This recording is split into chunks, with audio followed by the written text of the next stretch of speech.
There seem to be two extremes with the Reform Reconstructionist movement. Artificial worth, as well as artificial worthlessness. It's like everybody's trying to gain their self-worth from something other than being made in the image of God. Everyone in a recon group is looking to be the next Calvin, the next Zwingli, the next Knox, the next big historical giant to put their mark on the world. And anything less than that pursuit or that achievement is laziness. They'll say otherwise. I mean, they'll say, for example, that, mothers have the highest calling even though they technically do nothing compared to, like, the big giants. That's a whole other story anyway. Stuff like, reach your fullest potential. Which isn't bad. Like, who isn't going to say that to anybody? But it's to the extent. It's to the extent that it's done. Mental illnesses are not illnesses until it's excessive. Like, once in a while, everyone's depressed. But, like, depression is when it's an excess. Redeeming the time is a big one, too. Which means making up for lost time, as if they had any time to begin with, and as if that wasn't a gift to them. A big one. You only have so many days on this earth. Don't be sidelined. I actually wrote a song about that growing up. It's called Life in the Sidelines. You will never hear it. Oh, here's another one. You are expendable. As a doctrine, you're expendable. What? Jesus didn't teach that. He actually taught that his eye is on the sparrow, and you're better than many sparrows, and, the lilies of the field, they don't toil or spin or whatever, but God takes care of them. You're better than they are. Every hair of your head is numbered. Your tears are in God's bottle. There's no doctrine of expendability. Now, I know what they think they're getting at. They're saying that, if you don't praise the Lord, if you don't worship him, if you don't obey him, then even the rocks will cry out eventually. He doesn't need you to be praised. That is true. He doesn't need anybody. But he did choose you. And that's where the whole artificial worthlessness part comes in, because they're saying you don't have the worth that you were born with as being an image bearer of God until you perform this formula over here. And then essentially at the same time, they artificially place a form of worth upon you that's not where you get your value from. They say, well, if you do all these things, then you're worthy. If you are not sidelined, whatever their definition of it is, if you are not wasting your time the way that we say time should be used, it's an artificial value system. Your value is supposed to come from you are human made in the image of God, and God has put his seal of blessing on you. He said you were worthy. There is nothing else that you need to be worthy. Oh, here's a big one I hear. If you're not part of the solution, you're part of the problem. Yeah, okay, whatever, but solution to what? What's the problem? Government breakdown? Is that the problem? So if you're not part of that solution, you're part of the problem of that solution? Is the only problem what government is throwing at you? It's never internal. It's all external issues. What about solutions to hospitality? Lack of opening your home? What about solutions to pride? What about solutions to not being patient with people? What about solutions to being afraid to speak the truth? What about solutions to conjuring up a false sense of unity by covering sin up? What about solutions to gossip and talking about things when you should be more gracious? Oh, but that's just character building stuff. That's just like the fruit of the spirit stuff, the milk of the word stuff. What are you going to do with all that self-cleaning up afterwards? As if this is just merely self-cleaning up. The problem is you think that any of this cleans you up. How about it's an attempt to get to know your Father more, for better communion with him, driven by the hope of what he's promised you. This isn't at the expense of community service. We've been through this. But how is whipping government entities into submission through noise and force the real stuff compared to the Christian walk? Compared to a transformed soul that reflects God? What is reality to you? What part of this world is a shadow did you miss? It's like, oh, but there's a new heaven and a new earth that's coming, so it's also new earth, Yeah, but it's also new heaven, Yeah, but they don't refer to heaven as heaven, like as in something that we should look forward to. It's like a crutch almost. It's like, I've heard so many times, it's not just in the by and by coming. It's, and you know, they like drop the voice down to be all sarcastic. It's not just in the by and by. It's also now and here. So you're kind of just mocking heaven. Okay, fine. But let's break this down. You are way too focused on the earth part, number one. Number two, as if you are going to make every knee bow and every tongue confess. That's the verse you keep going to. Every knee will bow, every tongue will confess, but they will do so at the name of Christ. Did you miss that part? Yes, the name of Christ signifies that he is king, that he is judge, that he is lawgiver. Okay. But it also kind of means that he saves too. But the problem is that they will say that the whole every knee will bow and tongue confess thing at the name of Christ is more along the lines of begrudgingly, they will go ahead and just admit through gnashed teeth that, okay, yeah, he's more powerful than I am and I'm kind of at a loss here. Which for some may be true. But if you also believe that the knowledge of the Lord will cover the earth as the waters cover the sea, then you're going to have to believe that most of those knees bowing and tongues confessing is actually based on the fact that the Bible says every tongue that confesses that Jesus is Lord is from the Spirit, ergo it's real conversion. Did you get all that? At the name of Christ, aka upon Christ being shown to people and it transforming them, everyone will confess, yes, I am a believer. He meets you where you are, and he shows you kindness when it's undeserved. That's part of it. Their confession of Christ isn't because he came down on them like a ton of bricks. He already changed their heart so that they desire him. It's an outlook at the end of the day. It's not that God doesn't judge. It's not that God won't destroy the wicked. It's that your posture as finite man is so bent on kind of like having an in on God's judgment as opposed to doing your job, which is to be Christ's hands and feet in love. So like, I don't know if this makes any sense to the point, but let me tell you a tale here. I got a little story. It's a little theological and heady, so just bear with me best you can. In Recon, there's a belief that I actually adhere to it. Just stick with me though. The Garden of Gethsemane prayer that Jesus prayed, where he said, "Please take this cup from me, nevertheless not by my will but thine," was actually referring to, like, the cup was being referred to. The cup was not the crucifixion. The cup was actually spending eternity in hell. Because if it was just the crucifixion and Christ said, "Please take this cup from me," I mean, he did die on the cross still, so that would mean the Father disregarded his son's request. Ergo, there is actual schism or / disunity, a battle of wills, a contrarianism of wills within the Godhead, and that cannot happen. We know that can't happen. So that's why the cup could not have been referring to the crucifixion and going through like all of that. It was actually, "Please do not leave my soul in hell," which would also go through the Messianic Psalm. Like, "Please do not leave my soul in hell." David wrote, he's like, "He will not suffer me to spend, eternity in hell." I forget the exact wording of that, but it does go back to a Messianic Psalm. And so it makes sense to me. A lot of people don't like that though, because they don't want to entertain the idea that eternity in hell was ever on the table for the Lord Jesus Christ. And like, okay, maybe like it never was because God knew that he was going to pray the prayer and yada yada, but like, that aside, I think that's an airtight interpretation. I know a lot of people will be like, well, no, because Christ said, "But nevertheless not by my will, but thine." Therefore, he was okay with God doing something other than he prayed for, so he kind of was still on the same page as God, so there was no schism in the Father.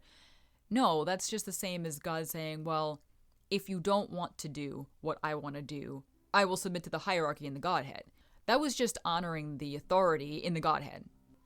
So anyway, moving on though from that, just that's what a lot of recons do believe. And I think it makes sense, okay? But I think they believe that mostly because they want to know something somebody else doesn't. Like, here's the thing. I think a strength of recons is that they will pursue a thread all the way to the skein of yarn. They're not going to be content with, "Oh, well, I know enough and I'm okay with the mysteries." They're not okay with the mysteries.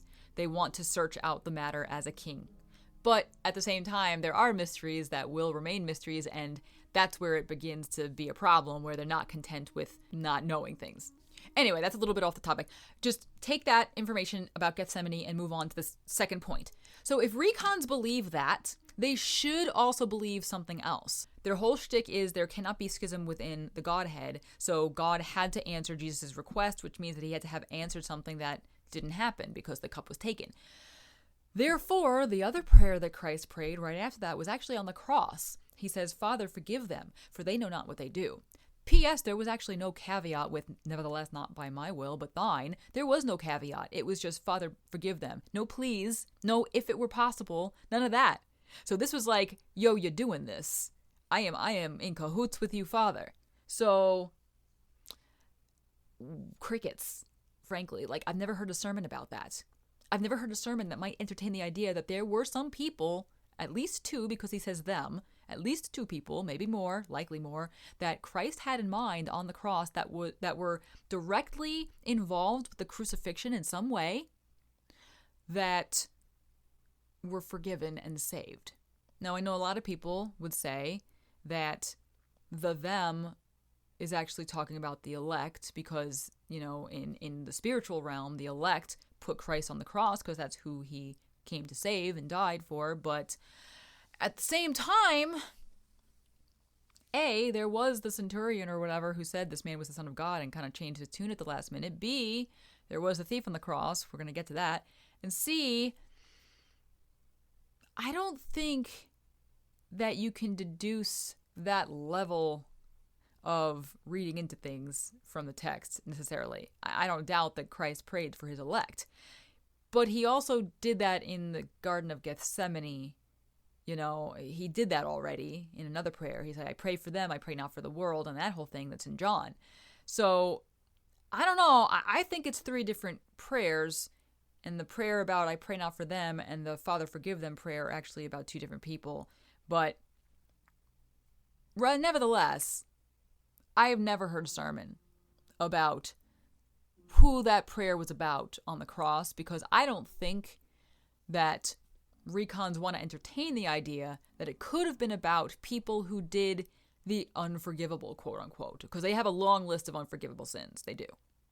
I hope you stuck with me, because my point is, anytime it comes to relationships, anytime it comes to a doctrine about Christ loving the unlovable, it gets really difficult for the recons to decipher through. They can deal with the Garden of Gethsemane stuff with Jesus and the Godhead and all this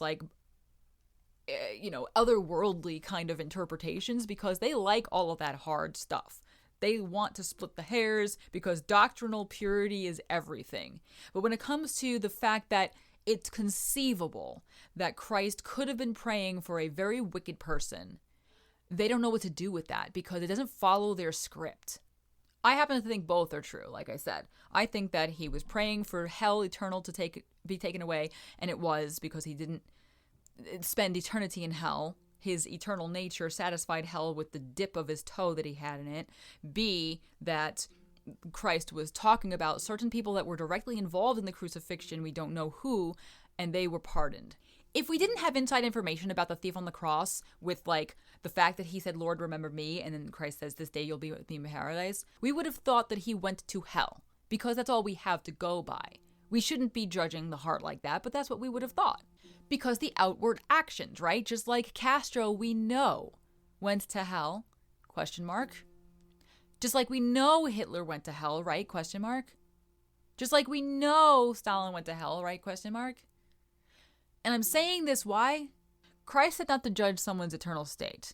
Yes, you know them by their fruits, but their fruits determine their standing before God in that moment and how far they have fallen, especially if they are a child of God and they've just slid away. You know them by their fruits. Okay, you're suffering from lethargy right now. You're suffering from pride. You're suffering from this, that, and the other. You could still be saved, but you'll know where they're at by what they're doing, because that will best reflect how they view God at that moment.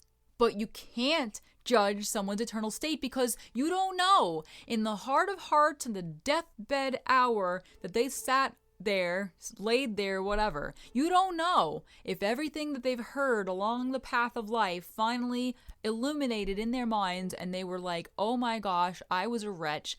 please remember me in paradise when you're going there, like the thief. Like, we don't know. We don't actually know. Recons can't fathom that. They have to know. Granted, I think God works in certain patterns that we can depend upon, and he doesn't normally work like that. It is normal that someone will come to a conversion experience in their lifetime with a pretty good set of time ahead of them to do stuff to show their love.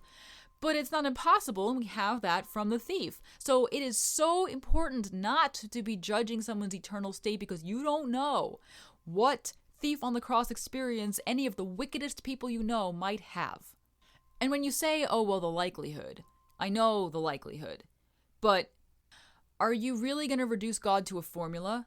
I mean, he made the sun stand still at one point. Remember that part? That totally went against all formula. It defied physics.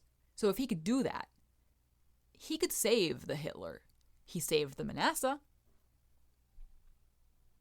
Go read it. This is the bottom line. When you say things like, well, we know Hitler, for example, went to hell because his actions proved that. Just for argument's sake, that's a dangerous slope. It splits hairs, I know, but it's a dangerous slope, because then you are hinging salvation upon your actions. Yes, I know the likelihood. I just said that, so don't quote me wrong here.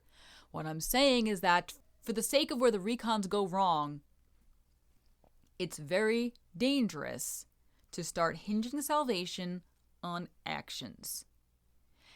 And furthermore, we're talking about worth at the beginning of this. There's always, if you start that slippery slope about, oh, well, the likelihood in this, you start down the path of there is a particular sin as you go down, like, oh, this sin, then this is a worse sin, then this is a worse sin than that. There's some point of unforgivable sin. Footnote, the actual unforgivable sin is unbelief in Christ. If you die in that state, it's not forgivable. So there's no like, oh, he's a homosexual, he's not forgiven, he can't be forgiven. There's none of that. They have a hierarchy of sins, is my bottom line here. They have a hierarchy of, once you reach this threshold, then you know, because they've done that thing. So, flip it around. Because there's a threshold where you can drop below the point of return, you must make sure that you are so far above that by doing stuff. You have to be Calvin level. You have to be politically active enough that we've put our stamp of recon approval on it to avoid that. So it's all about the karma scale. Here's an interesting thing, though. After all that, the caveat is that half the stuff they say they're going to do to change the world isn't anything to write home about. I wrote a book about democracy versus a republic. Yay. And I just advertised it to the people that already agree with me. Like, and I've changed the world. That's like the extent of it. This is where the inconsistency really shows. You're nothing if you're not politically active or involved, but then their definition of politically active and involved is nothing, first of all. Second of all, anyone who actually gets politically involved is often shunned for compromising. My brother was involved in politics for years, like 8 to 12 years, depending on when you think he started, long term. And people would just go on about him, about any decision he made, because it wasn't recon enough, because he dared to listen to the opposing side's point of view and actually have a reasonable conversation about it with them. Dared to treat people like human beings. So you know what? He got fed up one day. He's like, all right, so-and-so with the biggest mouth, why don't you run for chairman? Because we have a vacant seat. You're always talking about better plans and whatever than I could do. Why don't you go ahead and do it? You know, the guy lasted a freaking week. 1 week, 7 days, and he stepped down and he's like, the heck with this, I can't work with these people. Why couldn't you work with these people? Was it because you couldn't work with them? Or was it because they just wouldn't listen to your fire and brimstone all the time? Because you're just bashing them on the head the second they don't listen to you, and you're out of there. You wonder why the culture's dying? Because people like you with bark and no bite. You would rather curse the darkness. You get an echo chamber cheerleading squad to tell you that you're making history just because you're telling people on your own side what they already know. Let me tell you another story. Remember the school shooting in Tennessee? We actually know people who live out there. Number of things surrounding that. Number one, recons that we were around said how, well, they were just asking for it because they didn't have a standing militia in the community, / none of their teachers were armed. So they became a political agenda. That's championing culture, isn't it? Christian Recon Twitter had a freaking appendix explosion after they found out that the school actually raised money to give the shooter a funeral. Not because they were a great person, because the person who was the shooter, the criminal, she or he turned into a she, I forget exactly how that went down, was actually a former student of the school, and the parents were heartbroken because he, she, whatever, left the faith. And the school decided to honor the parents, to honor this image bearer of God, although corrupted, by giving them a funeral. And like I said, Recon Twitter had an explosion over it, because how dare they not be a hardliner? You know, I can't say I'd be able to do that, certainly. There's a lot of pain involved, especially if some of those people who raised the money had kids shot. But what about taking on the challenge of turning the other cheek? Recon has no idea what that means. So yeah, the big cultural reform is make sure that everyone feels a whole bunch worse than they really do, like the parents of that shooter, and make sure that everyone knows that they chose to have their kids shot to death because they didn't do this political thing that you thought was best for them. That's real love, let me tell you. Another Recon subgroup that is run by a guy who shall remain nameless but who rhymes with Thug Dilson, wanted to take over this little podunk town in Idaho. Basically, all they've done is start a school and an online bookstore and yell at people on social media, which anyone could do, so it doesn't stand out. But there was a thing a number of months ago where in this podunk town, 4 college kids were killed in their dorms. And it's a podunk town. It's like a little country-ish town, as far as I understand it. And the shooter was caught and whatever, or murderer. I don't know if it was a shooter particularly. But this was a great opportunity for these so-called recons who are going to take over the world and champion for Christ to say anything on their social medias, on their blogs, you know, whatever they're doing, whatever they think they're making a difference about. Crickets, let me tell you, crickets. They didn't say a damn thing. Why? I'm not exactly sure, to be honest. But it didn't fit what their agenda was. Their agenda was over here, but they couldn't extend charity to when it was needed over here. They couldn't change their course of action. It didn't fit the bill. There wasn't even a commentary on the murderer. Like, I hope justice is served. Like, that would have made sense for a recon. They didn't even do that. But wouldn't that have been political involvement? Like, this is literally something on the news. Wouldn't you say something about it? But no. So, again, it's like they crucify you for not being politically involved, but when you are politically involved, like my brother, it's too much work and you're compromising. And so their idea of political involvement is just having an opinion about the things that you should have an opinion about. You'll get criticized for having a lack of opinion about politics. Because the stuff that Christians actually do in politics don't get soapboxes. Like people who are actually working like in a local community, you know, like alderman or supervisor or whatever, they don't get on their high horse. They're too busy actually living life. But recons, they want to feel like they're doing something important without the headache, without the work. They want something that will go down the materialistic books of history because they don't know how else they're going to be worth anything. They don't know what a relationship with God is, which is what makes it worth being alive. You know, a while back, my husband was at a dinner. I forget if it was a group of lawyers or if it was a couple of judges, but he's in that world. He's very politically active, ironically, in his own way. And there was a dinner, a fundraiser, and they were all asked by the panel, like, what do you want to be remembered as? What did they hope to leave behind? And most of them had this, like, agenda, like, oh, I want to be, like, the one that everyone remembers I fought for the Constitution, or, oh, I want to be the one that remembers I fought for families, or I fought for children, or have this big, like, name tag attached to them. One guy stood out, and he said, I actually just want to do my job well. And he said, I don't think anyone can be remembered for a thing if they do their job properly because they're going to be serving in the capacities that are set before them. They can't just predetermine what they're about to do. They have to do what's right in the moment. That's the correct mentality. If you're trying to usher in some self-ordained mission, you're going to have to compromise little tasks along the way. Baruch was Jeremiah's right-hand man guy. He's only mentioned a few times in passing because Jeremiah is the top dog, but he's mentioned in Jeremiah 45 pretty extensively for Baruch anyway. A couple verses, wow. Baruch decides the heck with being a sidekick. You don't hear Baruch's direct quote, but based on what God answers him, that's what he was saying. I want to do something great. I'm sick of being his grunt. God says, who the hell are you? I could level this whole entire town that you're working to restore if I felt like it. Who are you? You think you're going to be remembered for doing any of this? This big change? Like Jeremiah's not going to be remembered for anything he did. It's going to be about me. So stop it with your complaining.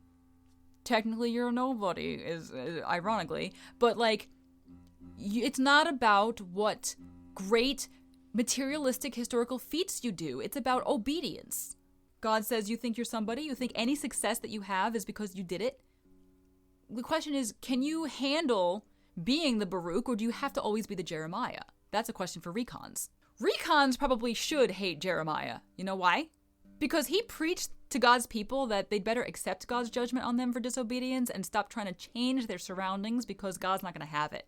He literally told them, hey, stop trying to better the situation because this is your lot in life. Take it, turn from your wicked ways, and that's the way unto change. So what does the Bible actually say about a new heaven and a new earth? Because that's the whole big thing. One thing he says is he makes all things new.